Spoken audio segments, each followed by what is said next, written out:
बिस्मिल्लाहिर्रहमानिर्रहीम। अस्सलाम वालेकुम नाज़रीन, प्रोग्राम खबर की खबर के साथ मैं हूं आपका मेज़बान डॉक्टर बुलंद इकबाल। नाज़रीन, आज अपने प्रोग्राम में हम सबसे पहले बात करना चाहेंगे साइक्लोन ताकते के हवाले से, और इस हवाले से हम ये आपको बताना चाहेंगे कि आज रात किसी वक्त जो है ना, ये साइक्लोन पूरी शिद्दत के साथ भारत के गुजरात के इलाके और दीव के इलाके से ये टकराएगा। आपको बताते चलें कि इसकी तबाहकारियाँ जो हैं वो भारत में ज़ाहिर होना शुरू हो गई हैं। ये कहा जा रहा है पाकिस्तान के लिए कि जो पाकिस्तान के ऐसे इलाके हैं जो कि भारत से नज़दीक हैं, वहाँ तो इसके असरात आएंगे। कराची में इसके असर के तहत बारिश तो नहीं होगी, लेकिन ये हालिया जो गर्मी की लहर चल रही है ये इसके असरात में से एक है, जिसकी वजह से कराची में गर्म तरीन दिन जो है वो आज रिकॉर्ड किया गया है। गर्द आलूद हवाएँ चल रही हैं, लू चल रही है, गर्म हवा की थपेड़ों की वजह से जो है शहरी बहुत परेशानी के शिकार हैं। आखिर क्या वजह है कि ये साइक्लोन जो डेवलप हो रहा है, क्या ये तमाम जो समंदरी हवा है इसने अपनी तरफ खींच ली है, जिसकी वजह से रेगिस्तानी गर्म हवाएं जो हैं वो कराची को जिनका सामना करना पड़ रहा है। कराची में सी ब्रीज जो है वो बिल्कुल बंद हो चुकी है। यही वजह है कि इस किस्म की जो हवा है और फिर हवा में नमी का तनासुब जो है वो भी गिर के 16% तक पहुंच गया है। इसी वाले से हम बात करना चाहेंगे। इस वक्त हमारे साथ वेदर एक्सपर्ट मौजूद हैं और ये मॉडरेटर हैं weatherupdate.pk के भी हमारे साथ मौजूद हैं, जवाद मीमन साहब। अस्सलाम वालेकुम जवाद साहब, आपको खुश आमदीद कहते हैं प्रोग्राम में। बहुत बहुत शुक्रिया जी। जवाद साहब, मुझे सबसे पहले तो ये बताइएगा कि इस वक्त जो साइक्लोन ताकते है उसकी क्या पोजीशन है और कितनी इंटेंसिटी और किस ग्रेड का ये साइक्लोन है? देखिए सर, इस वक्त जो है इसकी पोजीशन ये है कि एग्जैक्टली इस वक्त जब हम बात कर रहे हैं तो ये साइक्लोन ताकते जो है ये इस वक्त गुजरात, इंडियन गुजरात लैंडफॉल कर रहा है, यानी कि इसकी वो इस वक्त जो है गुजरात रीजन से जो है टक्कर चुका है और ये प्रोसेस स्टार्ट हो चुका है लैंडफॉल का, और ये तकरीबन 2 से 2.5 घंटे से मजीद चलेंगे। ये पूरा सिस्टम, ये पूरा जो साइक्लोन है ये गुजरात के ऊपर जो है वो आ जाएगा। एक बहुत जो है वो रेयर चीज इसमें ये भी देखने में आई कि अमूमन ये होता है कि जब कोई भी साइक्लोन जमीन की तरफ मूव करता है, जब उसका लैंडफॉल होने वाला होता है तो थोड़ी सी अनफेवरेबल कंडीशंस की वजह से जो है इसकी इंटेंसिटी में जो है वो कमी आ जाती है, अमूमन ये देखा जाता है। लेकिन इस साइक्लोन में ये हुआ है कि ये उल्टा मजीद जो है वो लैंडफॉल करने से पहले मजीद इंटेंसिफाई हुआ है और एक्सट्रीमली सीवियर साइक्लोन कैटेगरी 4 जिसे हम कहते हैं, जो कि इंतहाई तूफान होता है, उस शिद्दत के साथ जो है इस वक्त गुजरात से जो है इस वक्त टक्कर रहा है जब आप हम इस वक्त बात कर रहे हैं। अच्छा, तो मुझे ये बताइएगा जवाद साहब कि क्या वजह है कि ये साइक्लोन जो है हालांकि 750 किलोमीटर दूर है कराची से, लेकिन फिर भी कराची में गर्मी की शिद्दत में बहुत इजाफा हो गया है। इसकी क्या वजह क्या बनी है सर? देखिए सर, इसकी बेसिक वजह ये है कि हम कराची वालों के जो बिल्कुल लाइफ लाइन कहते हैं वो है सी ब्रीज।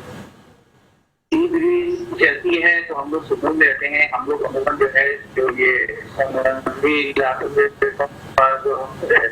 हैं, हम जो की वजह से काफी बेहतर रहता है। थोड़ा ह्यूमिडिटी ज्यादा रहती है लेकिन मौसम जो है अमूमन काफी कंफर्टेबल बेहतर रहता है। वजह ये कि ये जो हवाओं का जो सिस्टम है, जब एक साइक्लोन जो है वो पकड़ता है अपनी, तो ये सैकड़ों हजारों किलोमीटर दूर से जो है वो हवाओं को अपनी तरफ खींचना शुरू कर देता है। जिस तरह अभी आपने बताया कि अभी भी तकरीबन 730 किलोमीटर, तकरीबन 700 किलोमीटर दूर से मौजूद है। 700 किलोमीटर जो है एक बहुत बड़ा डिस्टेंस होता है। लेकिन हवाएं होती है किसी भी कितने ताकतवर सिस्टम की इन्फ्लुएंस पे जो है कि हजारों किलोमीटर दूर से जो है वो इन्फ्लुएंस आना शुरू हो जाता है। यही आज कल से हमारे पास, बल्कि परसों से अगर आप कहें तो ज्यादा बेहतर है कि सी ब्रीज जो है वो शदीद गर्म मौसम शुरू हो गया, और जब तक ये साइक्लोन इस रीजन के अंदर मौजूद है, यानी कि कल तक या और मैक्सिमम परसों तक, जब तक कुछ इसी तरीके की कंडीशन रहेंगी, समुद्री जो बहाल होंगी, और उनके बहाल होने के बाद जो हमारे यहाँ जो थोड़ा सुकून का इफेक्ट आता है, जो टेम्परेचर में इफेक्ट आता है, उससे मजीद जो है वो 48। जवाद साहब, मुझे बताइएगा कि क्या बारिश मुमकिन है कि इस साइक्लोन के फैलाव की वजह से कराची में कुछ बारिश भी हो सके, या ये जो गर्मी, जो तपिश बढ़ती जा रही है, क्या ये बादलों में हिद्दत की वजह से बारिश का सबब बन सकती है? देखिए सर, ऐसे तो कोई डायरेक्ट जो है वो बारिश के इफेक्ट जो है अब कराची शहर के ऊपर जो है वो नहीं है, क्योंकि जो साइक्लोन का रुख था वो काफी हद तक जो है वो इंडियन गुजरात और राजस्थान रीजन की तरफ चला गया है। अलबत्ता ये है कि इसके मॉइस्चर से और जो शदीद जो गर्मी है इसकी वजह से कुछ बहुत स्लिप चांसेस हैं कि थोड़ी बहुत लोकल डेवलपमेंट्स हो जाए, कुछ इलाकों में शायद थोड़ी बहुत बूंदाबांदी हो जाए, लेकिन इससे भी आप फिलहाल समझे के ना होने के बराबर चांसेस है। लेकिन लोकल डेवलपमेंट्स क्योंकि होती है शहर के ऊपर, जिस तरह आज हमने शाम में भी देखा कि शाम के वक्त जो है वो काफी बादल अचानक से शहर के ऊपर बनना शुरू हो गए थे, लेकिन अगेन क्योंकि कंडीशन भी वैसी नहीं थी तो वो बादल जो है मजीद ताकत की पकड़ पाए। अलबत्ता कराची के जो दूसरे इलाके हैं सर के आसपास, जैसे आपने मेरे भी बताया कि जो भारत की सरहद की तरफ जो है वो इलाके हैं, नगर पार्कर, इस्लाम वगैरह, इनमें जो है बहुत ज्यादा प्रभाव हो जाएगा। सिलसिला आज सुबह से स्टार्ट हो चुका है और कल तक जो है मजीद जो है थोड़ी सी इंटेंसिटी बढ़ेगी। सर, ये जो साइक्लोन के असरात हैं जिसकी वजह से ये हवा को अपनी तरफ खींच रहा है, यही वजह है कि समंदरी हवा रुक गई है और रेगिस्तानी हवा जो है वो कराची से गुजरते हुए साहिल पे जा रही है, ये समंदर की तरफ बढ़ रही है, जिसकी वजह से गर्म हवा है और जो हवा में नमी का तनासुब है वो भी गिर चुका है। ह्यूमिड जो टेम्परेट जो ट्रॉपिकल क्लाइमेट है कराची की, वो बिल्कुल तब्दील हो चुकी है। सर, मैं आपसे ये जानना चाह रहा हूँ कि ये कब तक ये असरात बरकरार रहेंगे, यानी सी ब्रीज का सिलसिला, जो मरतूब हवाएं होती हैं जो समंदर की तरफ से चलती हैं साहिल से, और कराची की रातें इसीलिए ठंडी कही जाती हैं, तो इनका सिलसिला कब से शुरू होगा? देखिए, ये कल का दिन भी जो है तो किसी तरीके से रहेगा, इतनी ही शदीद गर्मी रहेगी क्योंकि साइक्लोन जो है वो इस वक्त लैंडफॉल कर रहा है और इसे खत्म होने होते जो है हमसे दूर हटते हुए कम से कम जो है वो 1 से 1.5 दिन, मैक्सिमम 2 दिन और लगेंगे। तो जब तक ये हटता नहीं है, जब तक समुद्री हवाएं जो है वो जज्बा भी रहेगी, तो आप ये कह सकते हैं कि कल का दिन तो पूरा इसी तरह गुजरेगा। यही 43, 43, 44 डिग्री तक जो है वो एक्सपेक्टेड है कि टेम्परेचर रहेगा शहर में। परसों से जो है इंशाल्लाह उम्मीद है कि इसमें इवेंचुअली जो है वो आहिस्ता कमी आना शुरू होगी और फिर 20-21 तारीख से हम कह सकते हैं कि समुद्री हवाएं जो है वो शहर की तरफ बहाल हो गई। जवाद साहब, ये भी आपसे जानना चाहूँगा कि इस साल कराची में किस कदर बारिशें एक्सपेक्टेड हैं? क्या क्लाइमेट चेंज की वजह से, जो ग्लोबल एक वेदर चेंज हो रहा है, क्या उसकी वजह से इस साल भी बड़ी शदीद बारिशें देखने में आएंगी, या इस साल कदरे बेहतर रहेगा, इतनी बारिशें नहीं होंगी कराची में?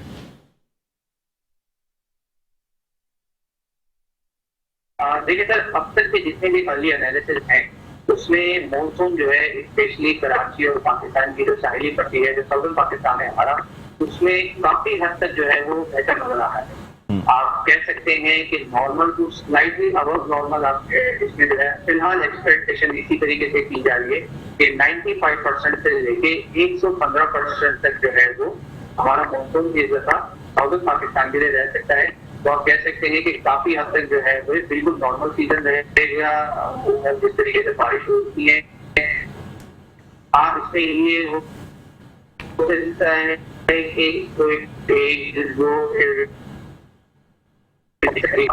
लेकिन कंपेयरिंग टू लास्ट ईयर जो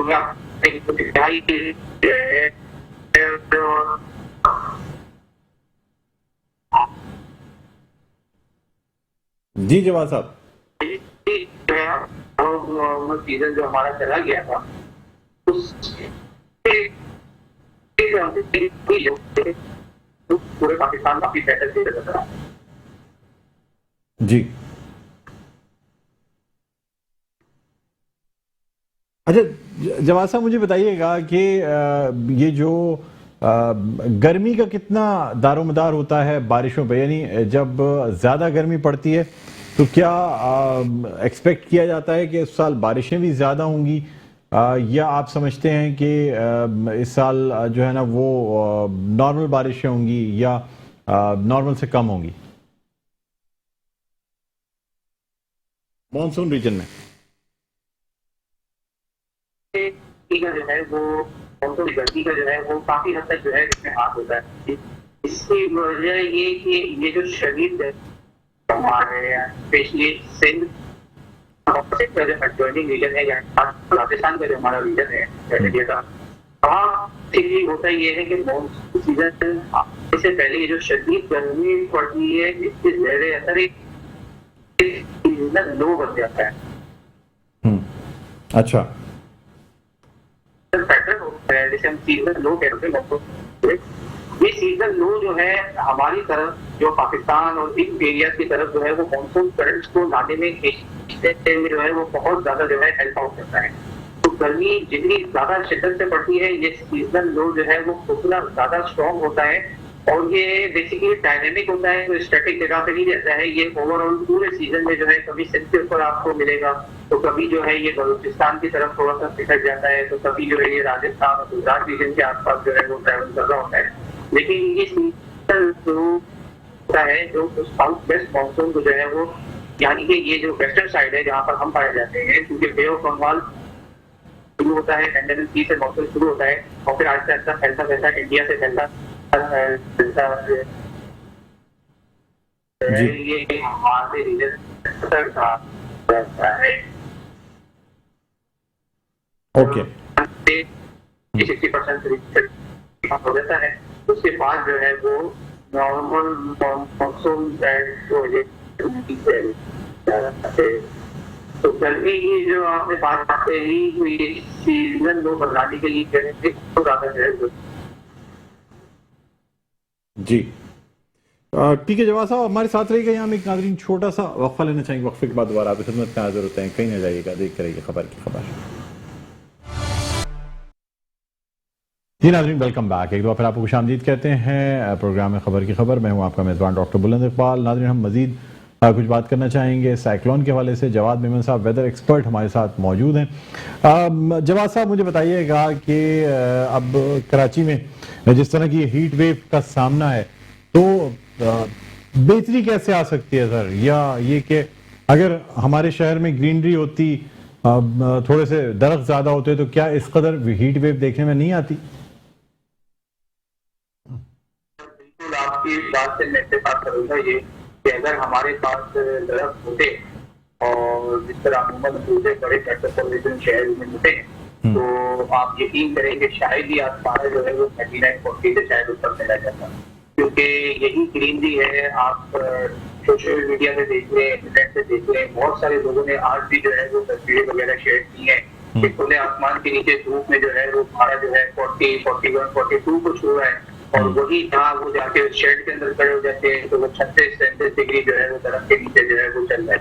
तो ये तो एक बहुत बेसिक सी बात है और अब वाकई में हम कराची वालों के पास जो है ना वो ये समझने की जरूरत है कि पिछले कई सालों से, स्पेशली 2015 से, अगर 2015 के मैं आपको रेफरेंस दूं तो कल जो रात गुजरी है वो कराची की मई की हिस्ट्री में जो है वो सेकंड हॉटेस्ट रात थी, यानी कि दूसरी जो है वो गर्म तरीन रात, जहाँ 32.5 डिग्री जो है वो रिकॉर्ड किया गया रात के टाइम पे।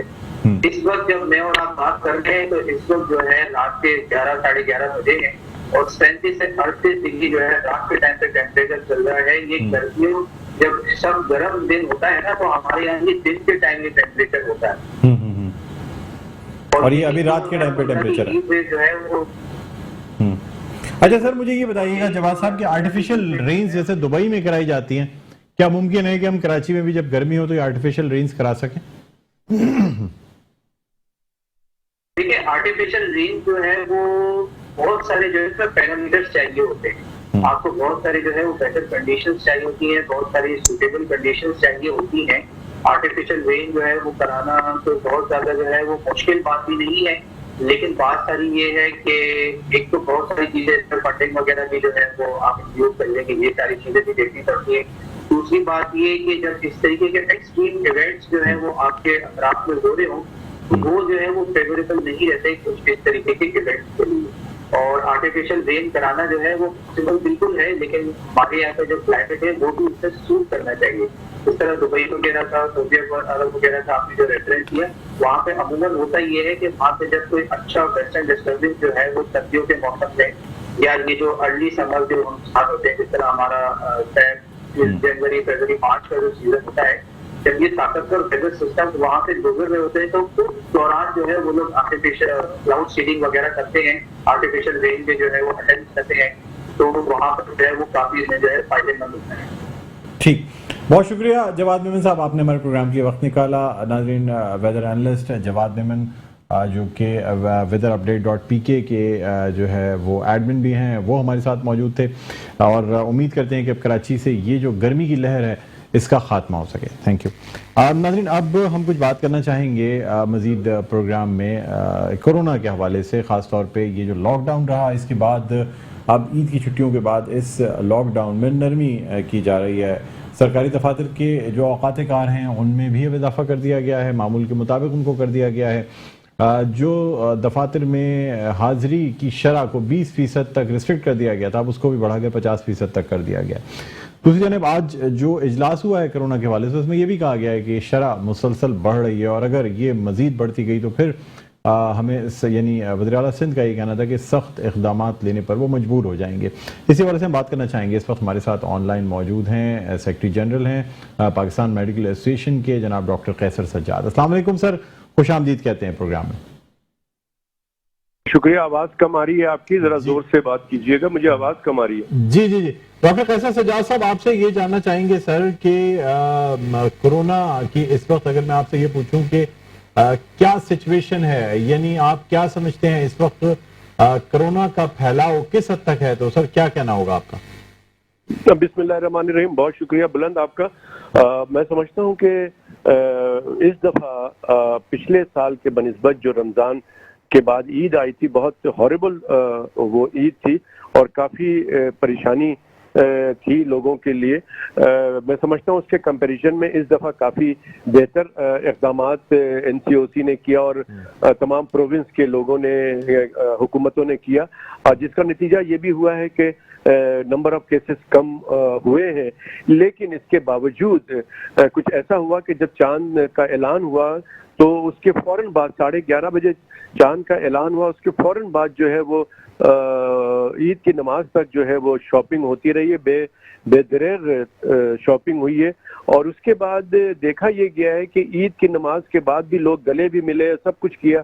तो अब हमारे पास एक जो रिपोर्ट आई है आज, वो लाहौर के भी जो नंबर ऑफ केसेस बढ़े हैं और कराची में भी 26% पॉजिटिविटी रेट रही है और हैदराबाद में 12% रहा है। तो ये एक कोई अच्छी बात नहीं है। मैं समझता हूँ कि हमें इसको जो ग्राफ या जो नंबर ऑफ केसेस कम हो रहे हैं, इसको इसी तरह से होना चाहिए और उसके लिए हमें एसओपीज को सख्ती से अमल करना चाहिए। मैं समझता हूँ कि एनसीओसी ने बड़ा अच्छा काम किया था, लेकिन ये आज जो इन्होंने सारा कुछ खोल दिया कारोबार 8 बजे तक, शायद ये बहुत जल्दी कर दिया गया है।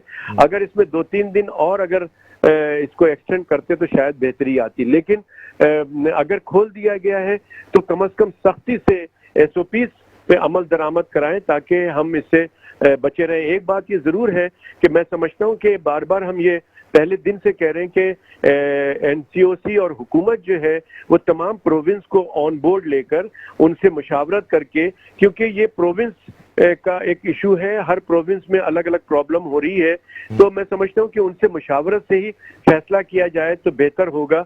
ताकि जैसे कि मैं बता रहा हूँ कि लाहौर के नंबर ऑफ केसेस बढ़ गए हैं, कराची में भी बढ़ गए हैं, तो ये प्रोविंशियल गवर्नमेंट को अगर ऑन बोर्ड लिया जाता तो शायद कोई और मशवरा आता और इतनी जल्दी ये तमाम चीजें खोल नहीं दी जाती। तो ओवरऑल मैं दुआ यही करता हूं कि अल्लाह करे कि नंबर ऑफ केसेस कम हो जाएं और हमारा तमाम कारोबार और तमाम जो सिस्टम है हमारा रोजमर्रा जिंदगी का, वो ऑन हो जाए। अच्छा सर, मुझे ये भी बताइएगा कि आप क्या समझते हैं कि वैक्सीनेशन जो इस वक्त की जा रही है और ख़ास तौर पे एस्ट्राजेनेका जो है उसके लिए बड़ी बातें की गई, फिर इस वक्त करेंटली चूंकि एस्ट्राजेनेका का शायद स्टॉक भी कम हुआ है, इसलिए अब दोबारा से साइनोवैक लगाई जा रही है, तो आप क्या कहेंगे सर इस हवाले से जो मुख्तलिफ मुल्कों में जो है वो यंग लोगों में एस्ट्राजेनेका की डोजेस लगाना बंद कर दी गई हैं? देखिए, मैं समझता हूँ कि जो अब तक एस्ट्राजेनेका जिन जिन ममालिक में लगाई गई है, खासकर यूके के अंदर, अमेरिका के अंदर, कुछ प्रॉब्लम आई है, लेकिन वो प्रॉब्लम वैक्सीन की वजह से नहीं आई है, वो उनकी अपनी बीमारी की वजह से आई है। और कुछ ऐसी बातें भी हुई हैं, सोशल मीडिया हमारा ऐसी बातें भी हो जाती जिसकी वजह से ये प्रॉब्लम आई है। लेकिन एस्ट्राजेनेका जो है वो एज सच मैं समझता हूँ कि उसमें कोई प्रॉब्लम नहीं है। हाँ, ये जरूर है कि अभी उसके ट्रायल जो है यंग लोगों में शायद नहीं हो पाया है, इसलिए 40 साल से ज्यादा उम्र के लोगों को पाकिस्तान में भी लगाया जा रहा है, 40 साल से कम उम्र के लोगों को नहीं लगाया जा रहा है।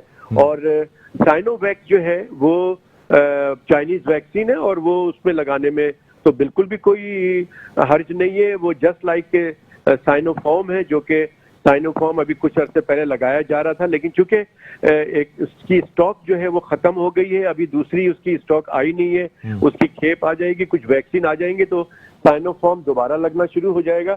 लेकिन ये बात बिल्कुल आपके तवज्जुह से बता रहा हूँ कि ये खबर गलत है कि हुकूमत ने साइनोफॉर्म को बैन कर दिया है, ये बिल्कुल गलत है। वो उन्होंने बचाया है ताकि जिनको पहली डोज लग गई है वो साइनोफॉर्म की, उनको सेकंड डोज के लिए रखा गया है, तो उनको सेकंड डोज साइनोफॉर्म लगाया जाएगा। लेकिन जो साइनोवैक लगाया जा रहा है, तो मैं तमाम लोगों से कहूंगा कि इसमें कोई प्रॉब्लम नहीं है, चाइनीज वैक्सीन है, उसका कोई साइड इफेक्ट भी नहीं है। और इसी तरह से ये वही बात है कि जैसे साइनोफॉर्म जब आया था, लग रहा था, तो लोग कह रहे थे कि डॉक्टर साहब ये चाइनीज वैक्सीन है, हम तो नहीं लगाएंगे, हम तो एस्ट्राजेनेका लगाएंगे, हम फाइजर लगाएंगे, हम स्पुतनिक लगाएंगे रशियन वाला।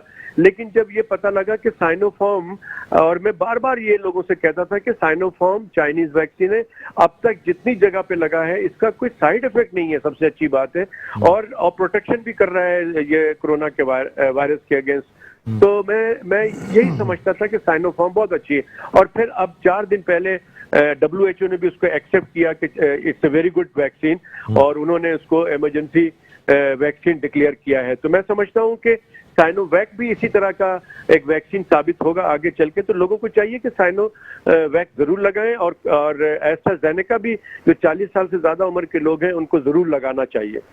सर, मुझे बताइएगा कि क्या वजह है कि यूएई और सऊदीया वगैरह में खास तौर पे जो है सऊदीया की अगर हम बात करें तो उसमें एस्ट्राजेनेका को तो फिर भी जो आपका ई वैक्सीनेशन कार्ड बनता है वो एक्सेप्ट किया जाता है, साइनोफॉर्म या साइनोवैक को उस लिस्ट में नहीं डाला गया है। हाँ, ये बहुत इम्पोर्टेंट आपका सवाल है, और मैं इस सिलसिले में हुकूमत पाकिस्तान से अपील करूंगा और ये चाहूंगा कि ये सऊदी अरब की हुकूमत से बात करें, मिडिल ईस्ट की हुकूमत से बात करें कि ये बिल्कुल गलत है। अब आगे हज की का भी सिलसिला मरहला शुरू होने वाला है, इंशाअल्लाह ताला हो सकता है कि उम्रे की भी की सहूलत दी जाए पाकिस्तानियों को, तो उसमें फिर ये बहुत बड़ा मसला बनेगा कि जिनको एस्ट्राजेनेका लगा हुआ है वो तो चले जाएंगे, लेकिन जिनको साइनोफॉर्म लगा हुआ है उनको नहीं जाने दिया जाएगा। तो ये बहुत मैं समझता हूँ कि ये परेशानी की बात है। लेकिन मैं समझता हूँ कि हुकूमत पाकिस्तान ने अभी वजीर आजम साहब दौरा करके आए हैं और ये कोई ऐसी बड़ी बात नहीं है, जबकि WHO ने भी इसको एक्सेप्ट कर लिया है। तो मैं उम्मीद करता हूँ कि ये कुछ दिनों की बात है, ये जब ये सिलसिला होगा तो ये क्लियर हो जाएगा और साइनोफॉर्म भी उसमें इंक्लूड हो जाएगा, जहाँ एस्ट्राजेनेका और दूसरे वैक्सीन इंक्लूड है उनके अपने कार्ड पे। तो इस तरह से कोई आई डोंट थिंक कि कोई इसका इतना बड़ा मसला बनेगा। सर, मुझे ये भी बता दीजिएगा कि साइनोफॉर्म, साइनोवैक या एस्ट्राजेनेका कितने % ये इम्यूनिटी प्रोवाइड करते हैं अगेंस्ट कोविड-19? देखिए, जब साइनोफॉर्म हमारे यहाँ जब नया शुरू हुआ था तो उस वक्त ये बात थी कि शायद ये 70% जो है वो इफेक्टिव वैक्सीन है, और एस्ट्राजेनेका मोर देन 80% वैक्सीन मानी जाती थी, और स्पुतनिक जो है वो 92% जो कि प्राइवेट में बहुत से लोगों ने लगाया है। लेकिन फॉर्चुनेटली साइनोफॉर्म जिनको लगा है उसमें अब ये बात सामने आ रही है कि साइनोफॉर्म जो है वो तकरीबन 80% लोगों को जो है वो ये प्रोटेक्ट कर रहा है। कोरोना वायरस से। तो ये एक अच्छी बात है और मैं समझता हूँ कि देखिए जिन जिन लोगों ने वैक्सीन लगाया है उनको इसकी प्रोटेक्शन की या इसको जाके मालूम करने की, अपना टेस्ट कराने की कि कितने % मेरा एंटीबॉडीज बन गई है, इसकी कतई जरूरत नहीं है। जिन जिन लोगों ने लगा लिया है तो मैं समझता हूँ कि वो प्रोटेक्ट हो गए हैं, लेकिन इसके बावजूद भी उनको SOPs पे अमल दरामद करना पड़ेगा। ये ना सोचे कि हमने वैक्सीन लगा लिया है तो हम बिल्कुल वैसे ही, हाँ, जब तक हमारे मुल्क में 75% 80% आबादी को वैक्सीन नहीं लग जाता है तब तक तो हमें SOPs को फॉलो करना है। जिन ममालिक में वैक्सीन 80% से ज्यादा लग गई है, 90% लग गए, उन्होंने अपने अवाम को मास्क पहनने से मना कर दिया है। वो इसलिए कि अब आप किसी को दूसरे को लगाएंगे नहीं। तो लिहाजा हमारे मुल्क में भी हम चाहते हैं, यही हम गवर्नमेंट से भी बार बार रिक्वेस्ट कर रहे हैं कि वैक्सीन के अमल को तेज किया जाए। 1166 का सिस्टम खत्म करके वॉक इन शनाख्ती कार्ड दिखाएं और जो है वो आप वैक्सीन लगा लें और जो भी कोड या जो भी इस तरह की चीजें हैं वो वहीं रजिस्टर्ड हो जाए। और इसके साथ साथ उन लोगों के भी एक फार्मूला बनाएं जिनके पास शनाख्ती कार्ड मौजूद नहीं है। ये बेतहाशा लोग यहाँ, लाखों लोग यहाँ रहते हैं, करोड़ों लोग यहाँ रहते हैं जिनका शनाख्ती कार्ड मौजूद नहीं है। अगर वो वैक्सीनेट नहीं होंगे तो फिर आप समझ लें कि जिनके पास शनाख्ती कार्ड है वो भी खतरे में रहेंगे। तो लिहाजा उन तमाम लोगों को वैक्सीनेट करना बड़ा जरूरी है। तो एक बात, दूसरी बात, मैं आपके सवाल से पहले बुलंद एक बहुत इंपॉर्टेंट बात करना चाहता हूँ। अभी मुझे इंडियन मेडिकल एसोसिएशन से एक चीज आई है जिसमें सिर्फ आज के दिन 50 डॉक्टर इंतकाल कर गए पूरे इंडिया में। सिर्फ आज के दिन, एक दिन में 50 डॉक्टर इंतकाल कर गए और 244 ये जो सेकेंड वेव आई है उसमें 244 डॉक्टर मर गए और 770 समथिंग जो है पहले वेव्स में डॉक्टर्स इंतकाल कर गए। तो ये बहुत सीरियस मामला है। मैं आपके तवज्जुह से ये बताना चाहता हूँ तमाम डॉक्टर्स, पैरामेडिकल स्टाफ, खासकर जूनियर डॉक्टर्स जो हाउस जॉब कर रहे हैं, जो पीजीज हैं, जो RMOs हैं, उनसे रिक्वेस्ट है हमारी कि अपने आप को प्रोटेक्ट करें।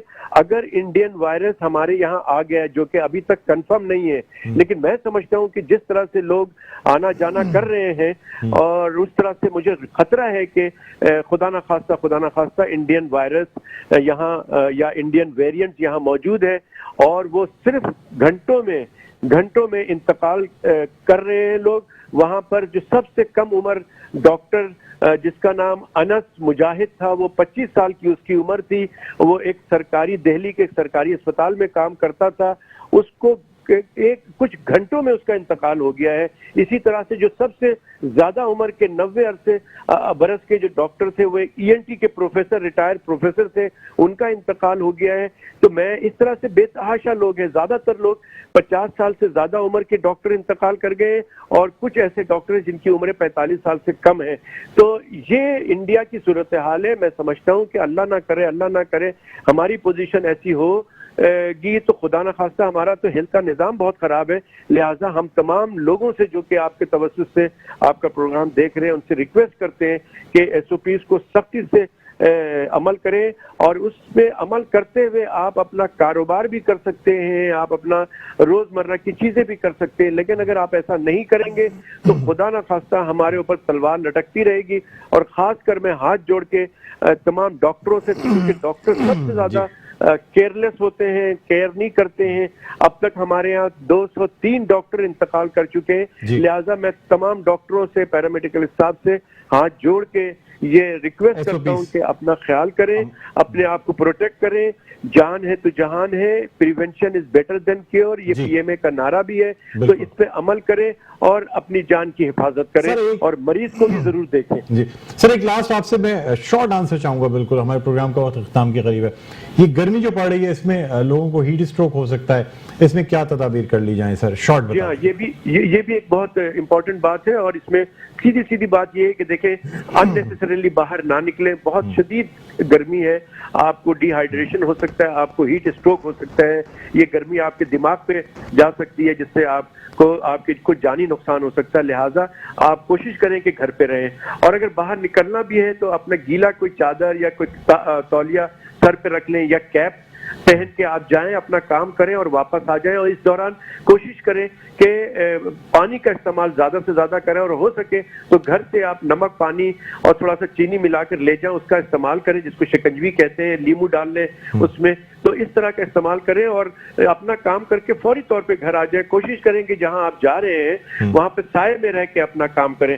तो मैं समझता हूं कि ये बहुत इंपॉर्टेंट बात है, और ये 1-2 दिन की बात है, उसके बाद शायद मौसम बेहतर हो जाएगा। ठीक है, बहुत शुक्रिया डॉक्टर कैसर सज्जाद, आपने हमारे प्रोग्राम के वक्त निकाला। नाजरीन, secretary general Pakistan medical association doctor Qaiser Sajjad हमारे साथ ऑनलाइन मौजूद थे। उम्मीद करते हैं कि गर्मी की लहर भी कराची से ख़त्म हो और कोरोना का भी खात्मा हो सके। इसी के साथ आज के प्रोग्राम का वक्त अपने इख्तिताम पर पहुंचता है। मुझे बुलंद इकबाल को इजाज़त दीजिए, अपना बहुत ख्याल रखिएगा। अल्लाह हाफ़िज़।